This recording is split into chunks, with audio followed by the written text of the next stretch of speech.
Remarks of the President to the American Newspaper Publishers Association, Waldorf Astoria Hotel, New York City, April 27, 1961. Mr. Chairman,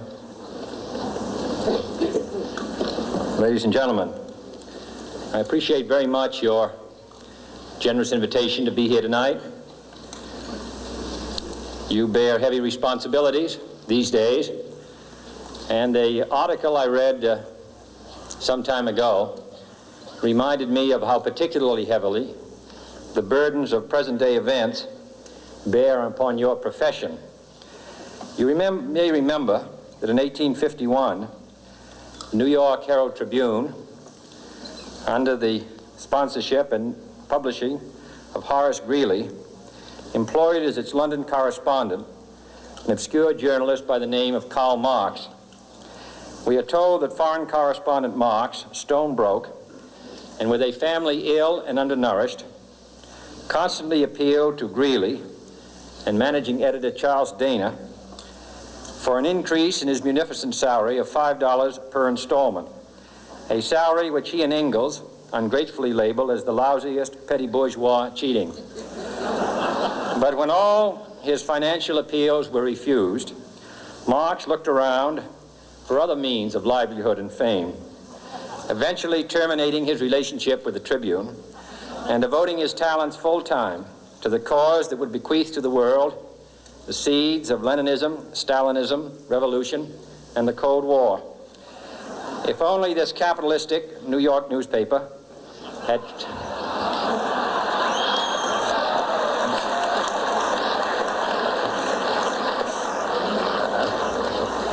treated him more kindly, if only Marx had remained a foreign correspondent, history might have been different. And I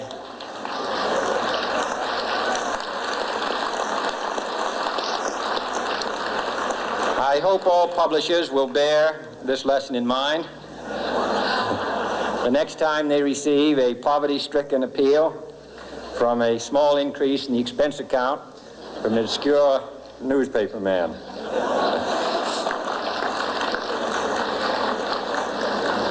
I have selected as the title of my remarks tonight, "The President and the Press." Some may suggest that this would be more naturally worded, "The President versus the Press," but those are not my sentiments tonight. It is true, however, that when a well-known diplomat from another country demanded recently that our State Department repudiate certain newspaper attacks on his colleagues, it was unnecessary for us to reply that this administration was not responsible for the press, for the press had already made it clear that it was not responsible for this administration.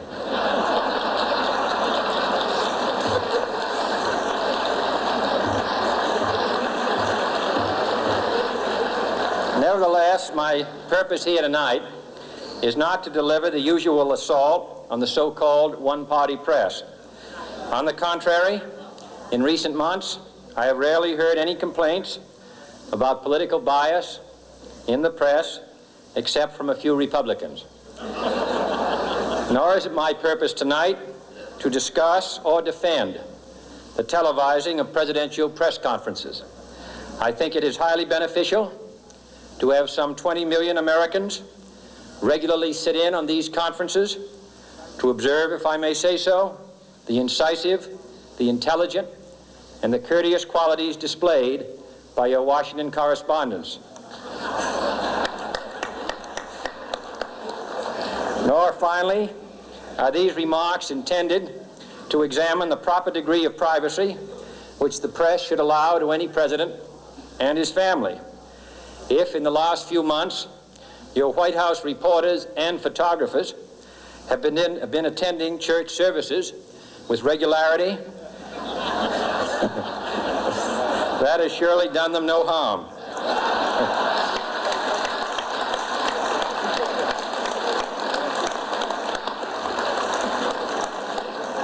On the other hand, I realize that your staff and wire service photographers may be complaining that they do not enjoy the same green privileges the local golf courses, which they once did.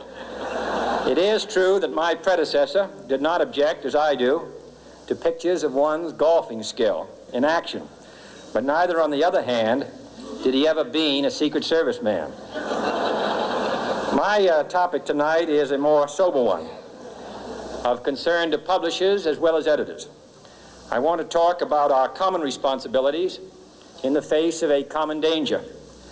The events of recent weeks may have helped to illuminate that challenge for some, but the dimensions of its threat have loomed large on the horizon for many years.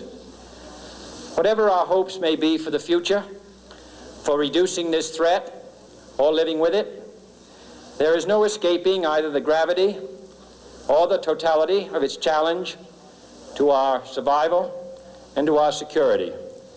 A challenge that confronts us in unaccustomed ways in every sphere of human activity.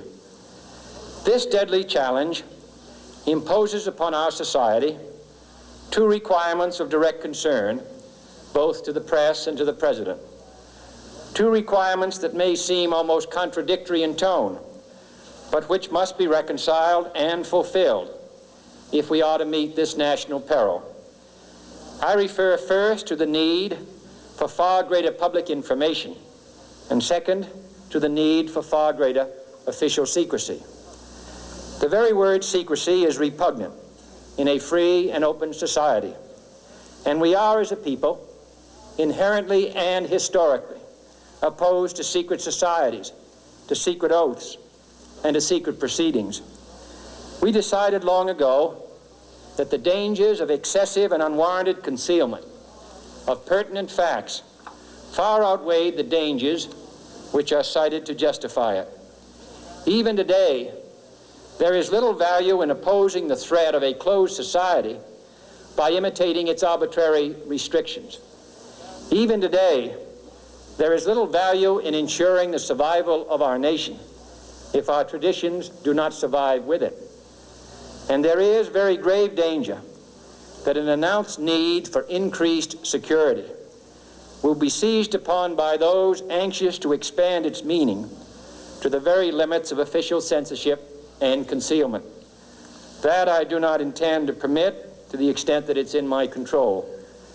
And no official of my administration, whether his rank is high or low, civilian or military, should interpret my words here tonight as an excuse to censor the news, to stifle dissent, to cover up our mistakes, or to withhold from the press and the public the facts they deserve to know. But I do ask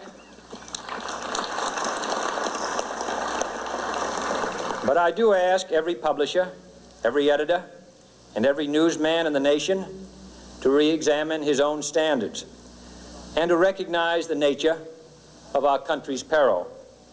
In time of war, the government and the press have customarily joined in an effort based largely on self-discipline to prevent unauthorized disclosures to the enemy. In times of clear and present danger, the courts have held that even the privileged rights of the First Amendment must yield to the public's need for national security. Today, no war has been declared, and however fierce the struggle may be, it may never be declared in the traditional fashion. Our way of life is under attack. Those who make themselves our enemy are advancing around the globe. The survival of our friends is in danger. And yet no war has been declared. No borders have been crossed by marching troops. No missiles have been fired. If the press is awaiting a declaration of war before it imposes the self-discipline of combat conditions, then I can only say that no war ever posed a greater threat to our security.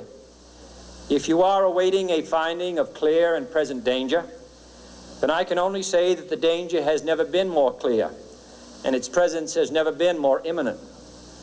It requires a change in outlook, a change in tactics, a change in missions by the government, by the people, by every businessman or labor leader, and by every newspaper.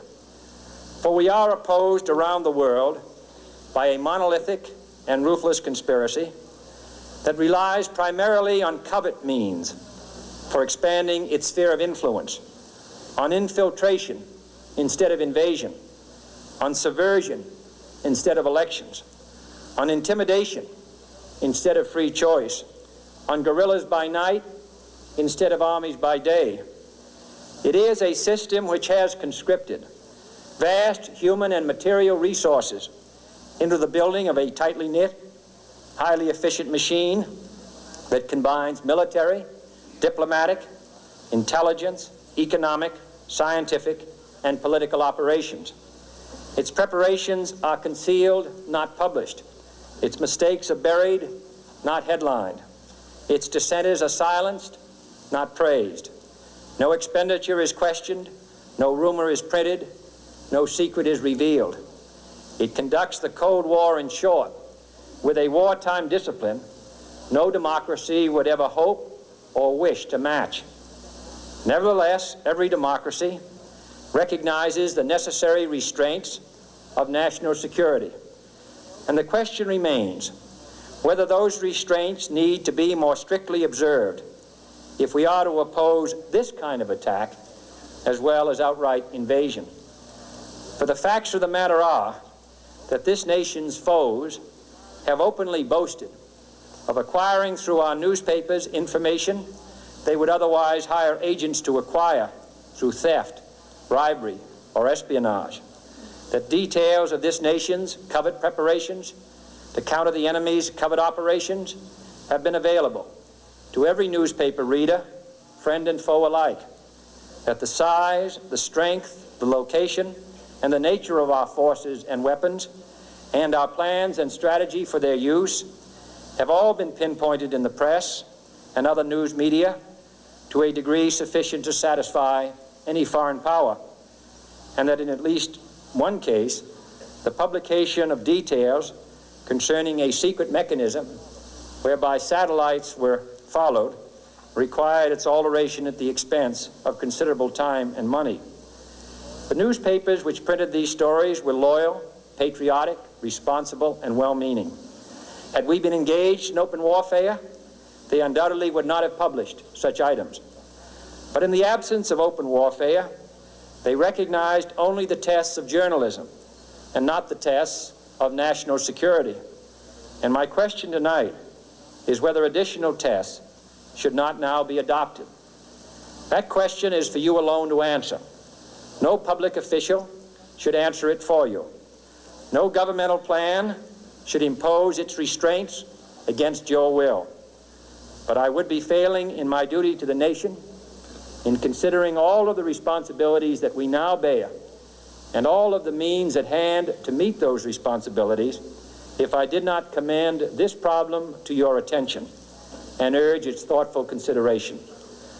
On many earlier occasions I have said, and your newspapers have constantly said, that these are times that appeal to every citizen's sense of sacrifice and self-discipline. They call out to every citizen to weigh his rights and comforts against his obligations to the common good. I cannot now believe that those citizens who serve in the newspaper business consider themselves exempt from that appeal. I have no intention of establishing a new Office of War Information to govern the flow of news. I am not suggesting any new forms of censorship or new types of security classifications. I have no easy answer to the dilemma that I have posed and would not seek to impose it if I had one. But I am asking the members of the newspaper profession and the industry in this country to re-examine their own responsibilities, to consider the degree and the nature of the present danger, and to heed the duty of self-restraint which that danger imposes upon us all. Every newspaper now asks itself, with respect to every story, is it news? All I suggest is that you add the question, is it in the interest of national security? And I hope that every group in America, unions and businessmen and public officials at every level, will ask the same question of their endeavors and subject their actions to this same exacting test. And should the press of America consider and recommend the voluntary assumption of specific new steps or machinery, I can assure you that we will cooperate wholeheartedly with those recommendations. Perhaps there will be no recommendations.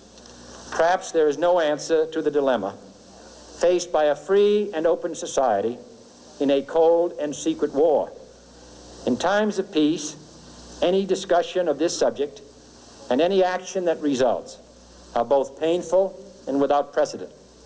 But this is a time of peace and peril which knows no precedent in history. It is the unprecedented nature of this challenge that also gives rise to your second obligation, an obligation which I share, and that is our obligation to inform and alert the American people, to make certain that they possess all the facts that they need and understand them as well, the perils, the prospects, the purposes of our program, and the choices that we face. No president should fear public scrutiny of his program, for from that scrutiny comes understanding, and from that understanding comes support or opposition, and both are necessary. I am not asking your newspapers to support an administration, but I am asking your help in the tremendous task of informing and alerting the American people. For I have complete confidence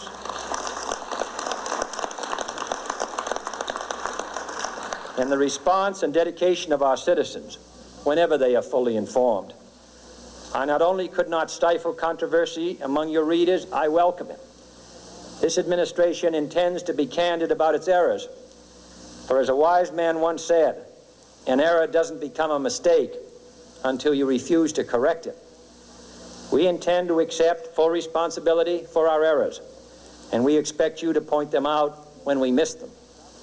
Without debate, without criticism, no administration and no country can succeed, and no republic can survive. That is why the Athenian lawmaker Solon decreed it a crime for any citizen to shrink from controversy. And that is why our press was protected by the First Amendment, the only business in America specifically protected by the Constitution, not primarily to amuse and entertain, not to emphasize the trivial and the sentimental, not to simply give the public what it wants, but to inform, to arouse, to reflect, to state our dangers and our opportunities, to indicate our crises and our choices, to lead, mold, educate, and sometimes even anger public opinion. This means greater coverage and analysis of international news, for it is no longer far away and foreign, but close at hand and local. It means greater attention to improved understanding of the news, as well as improved transmission. And it means, finally, that government at all levels must meet its obligation to provide you with the fullest possible information outside the narrowest limits of national security, and we intend to do it. It was early in the 17th century that Francis Bacon remarked on three recent inventions already transforming the world: the compass, gunpowder, and the printing press. Now the links between the nations, first forged by the compass, have made us all citizens of the world, the hopes and threats of one becoming the hopes and threats of us all. In that one world's effort to live together, the evolution of gunpowder to its ultimate limit has warned mankind of the terrible consequences of failure. And so it is to the printing press, to the recorder of man's deeds, the keeper of his conscience, the courier of his news, that we look for strength and assistance, confident that with your help, man will be what he was born to be, free and independent.